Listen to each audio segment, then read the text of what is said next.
Hi, this is Markelina Alohalani, and this is From Frozen to Functional Strategies and Tools to Help You Function Through Your Divorce. I'm what I call the functional divorce coach. I help you function through an incredibly dysfunctional situation. I provide women with awareness, support, and tools that they need to navigate their divorce successfully. I help them focus on their priorities and avoid costly pitfalls. I'm your guide and biggest advocate. I'll help you make and implement your action steps, find resources, and create the necessary emotional management skills to respond confidently and professionally throughout the divorce process. You and your kids do not have to be another statistic in the family court system. I don't know if you're a bit like me, but I remember being curled up on the floor in the shower, going through a multitude of emotions during my divorce. It's an absolute roller coaster. I remember just being there and feeling the heat of the water and the pounding of every single water droplet on my body as I just tried to process all of exactly what I was experiencing. There were so many just different emotions around how I felt and what was going on. I was trying to make sense of it. I was trying to understand who these people were who were in my life, who just were showing me that they weren't the people that I thought they were. It's like I was breaking through an illusion, the veil was lifting, and the truth was being revealed to me of what my experiences were over the course of my marriage and beyond. We're talking about other relationships with friends and family. Everything was just becoming apparent to me that the life I was living was not the one that I was actually living. Maybe you're like me again and you're experiencing different symptoms. There are some things that I felt through my process. There were moments where I had difficulty taking action. Maybe you're in freeze mode and you don't even know where to start on tasks. It's like your brain just cannot make a decision. You sit there and you're like, I just can't. I have no idea. Even simple decisions like what to eat for dinner can be drastically overwhelming. I know there's experiences of hypervigilance. This is when you're in this heightened state of awareness of everything going on around you. You might be reading the room and aware of everyone's reactions and you're doing that to analyze if there's any kind of danger. Because if you've been in traumatic, toxic, abusive relationships in your life, this is one of the side effects of that. This is something you'll experience where you're constantly in this state of being the one to protect yourself. Maybe you have low and slow heart rate. This is what's referred to as this pregnant pause, this waiting to see what's going to happen and what the safest way to exit the situation is going to be. So you're sitting there and you're just like observing everything, which is that hypervigilance, and you're trying to analyze how you're going to get yourself out of whatever is going to unfold. This goes right along with the concept of walking on eggshells, the keeping the peace, those peacekeeper kind of roles that you've probably played, especially if you were in a narcissistic relationship. Neglecting your physical and emotional needs is something else you may be experiencing. This is because you're in this state of fatigue that feels absolutely impossible to get out of. Sure, you took a shower today. Great. But did you move on from that? Did you actually get dressed? Or are you still in your bathrobe? You have one of those like turban hair towel things on your head, and all of a sudden you realize, you've been in that for most of the day. Blow drying your hair is like a monumental task. Never mind, putting on makeup and, actually getting dressed into real clothing. Maybe you're going from the shower to the bathrobe and then back into your pajamas if you don't have to go to work. Heaven forbid you actually have to try to get your stuff together well enough to be presentable to show up at your job so that you can pay for this entire divorce process that you're going through. All of this financial burden and expense that's just glommed on top of the entire situation. So this is just layer and layer and layer of heaviness, of of challenges that just, again, feel absolutely unsurmountable. And it leads to you neglecting so many areas of your life, and never mind having to sit there if you have children and show up for them. Maybe you feel silent. You're having a hard time speaking up for yourself. It's like there is a stranglehold around your neck or someone stole your voice. I immediately think of Ariel from The Little Mermaid. I just see how Ursula, literally stole her voice in that movie. And, all of a sudden she just can't speak. She can't communicate to anyone. She can't sing. This piece of her that was so important is gone. And I immediately just go to that experience and that feeling that I felt when I watched that Disney movie back in the day. And that's a bit like what it feels like at times when you're going through this experience. You feel like you can't properly communicate your thoughts, your feelings. You're trying to meet with people, professionals, whether it be, a therapist, a lawyer, some other court-ordered professional in this process, even an accountant or financial planner, talking to people that are providing services, something to do with your children. It can be hard to communicate at some point when you're in this emotional state. And so you're trying to move through that, but you don't understand what's wrong. Like, what is it that's like that stranglehold around your neck? Maybe you're isolating. You're staying at home, away from people or activities. It feels, again, like this monumental effort to even communicate, to respond to texts, to emails. The email from your lawyer comes through and immediately you go into some sort of PTSD response to that. You're completely triggered and you just want to hide from the world. You want to hide from responding to any of these communications. Phone calls, forget about it. You don't want to take a phone call. You're already having trouble communicating. You don't want to use your voice. You don't want to talk to anybody. And it feels like so much effort, so much physical, like energy, emotional energy to have a conversation with someone on the phone that just forget it. You don't want to call. You don't want to call the electric company. You don't want to call to ask questions about, a bank charge, or to establish any kind of conversation around any utilities or services, or any kind of mundane task that you would just normally power through. When you're in this emotional state, you don't want to do any of it.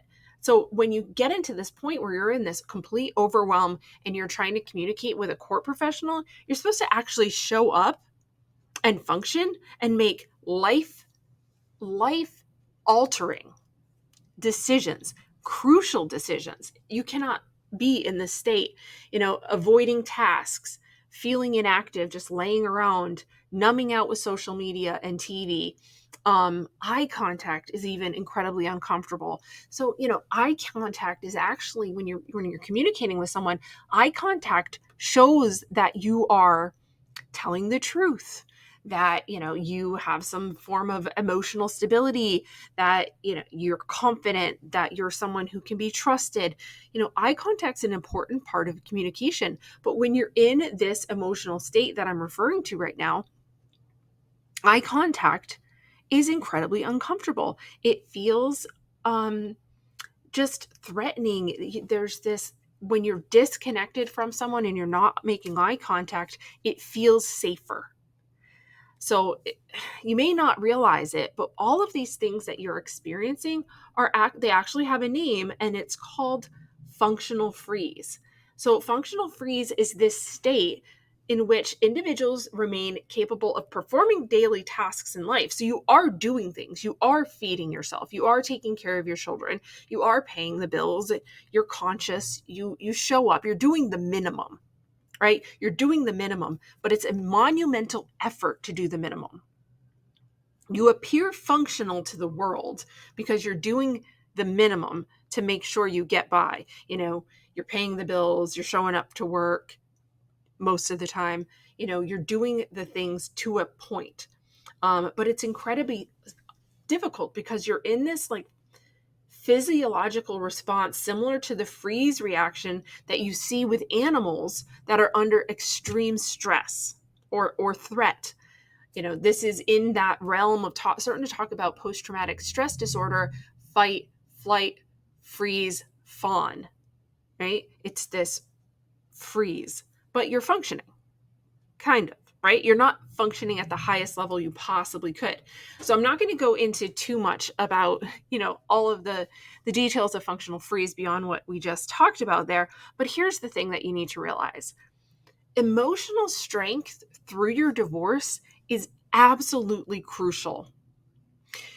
The decisions you are about to make through this process, as I said, are life-changing. They are critical. They are determining the trajectory of your future for not just you, but for your children. And if you're dealing with someone who is a narcissist, who is a high conflict divorce opponent, your ex, if he's a high conflict person and he's getting flying monkeys to say ridiculous things about you, he's saying ridiculous things about you, he's pulling from his narcissist playbook, and he's doing all the things that narcissists do, which is something we'll talk about in this program. I'm going to validate a lot of your experiences when it comes to, why you're in this state. And, here you are experiencing gloms of trauma, additional trauma and suffering on top of what you're already going through.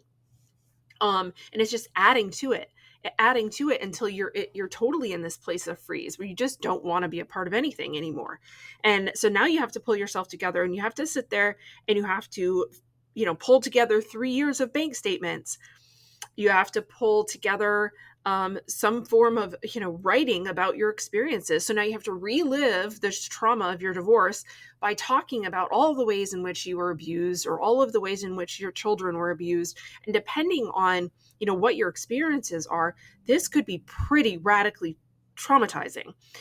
Digging up all these past experiences, describing them in detail, pulling together evidence. Maybe you have to pull and look at, photos, listen to audios or videos. And meanwhile, you're in post-separation abuse, right? There's so much going on, yet you have to show up as the highest functioning person you've ever been in your life, right? Because you want to get through this and get the result that is the highest and best for you and your children out of this. You want to be the protective parent. You're trying to be the emotional rock for your kids, right? You're trying to shield them from the crazy. When they're with you, they've just spent a week or whatever with your ex where he was emotionally abusing them or whatever he was up to, just in your typical abuser relationship, right? They went through that for the past week, and now they're with you and they're unloading. Maybe they're laying on top of you because they're just trying to be close and be nurtured and recover from whatever they experienced last week. And so you're trying to pull yourself together and be strong for them. That is a lot of work to try to do that emotional caretaking for your children and for yourself. And again, show up and be this high functioning professional with all these other professionals that you're spending thousands of dollars on, so that you can, again, keep yourself and your children safe and write this new chapter for yourself and come out on top and not be, financially destitute. So here's what I want to say about all of this. I went through my own divorce, and I experienced all of these challenges with being high functioning and being strong and professional and getting through this system in the best way possible. It was not easy, but I did it. And what I didn't realize was that I was doing it well. I had so many things thrown at me throughout my own divorce process. I had the flying monkeys. I had the smear campaign. I had so much emotional trauma that I was dealing with, not just from my marriage and the separation, but also from other things that came up. Through my healing process, I learned things about my family and those relationships. And all of this I was experiencing going through that healing process all at the same time of trying to navigate my divorce. And what I learned as I connected with other women also going through the divorce is that I was actually doing it really well. I did not understand it when my lawyer and my therapist and other professionals who deal with lots of women like me, when they would tell me, oh my gosh, you need to do talks for groups of women. You're my favorite client. You need to talk to all these other women going through divorce because you're amazing. You're so strong and you're so organized. And the compliments they would shower over me, I didn't understand. I'm like, isn't this just what everyone does? The answer is no. What I learned through my process is that I was really good at moving through functional freeze. I finally found the words to describe what it was. I was really skilled at moving through functional freeze. I intuitively knew what my body was trying to tell me and was able to come up with tools and strategies to support my body physically, emotionally, and spiritually. I was guided to, healing programs and books and things that I needed and other tools, whether it be nutritional support, meditations, visualizations, journalings, all these types of skills that I picked up along the way that supported me through this process. Many of them were free. They were intuitive things that I just figured out how to do to help me shift my mindset and move through what I was experiencing to be able to focus on the task at hand and what I really needed to do to prepare my next chapter of my life. And those are skills, tools, and strategies that I'm going to walk you through in the modules in this program. This from freeze, from freeze to function. Really getting you, just moving from being completely frozen to functional in your divorce. I'm going to walk you through what I did and go into a deep dive, but also give you just the simple tools and strategies that you can implement right away to completely change the trajectory of your divorce. I was on my way at one point to a 5-day trial after having gone through a mediation where we came out with no signed agreement to having it resolved in a more informal second mediation, canceling the 5-day trial we were requesting, and coming out ahead when it came to my business, my finances, my situation with my children, moving through accusations, false accusations, and coming out to a place where I am actually experiencing joy in my life, where I have built businesses, I'm moving forward, I'm serving people, and I'm really feeling like I'm in a place where I'm aligned with my purpose, and I'm watching my children begin to thrive as well and find their purpose and move forward in their lives. I'm going to walk you through that so that you can experience your version of that as well. So go ahead and sign up and reserve your spot in From Frozen to Functional, Strategies and Tools to Help You Function Through Your Divorce. I'm Makilina Alohalani, and I'm so excited to help you and to see you learn to not just survive, but to thrive through your divorce.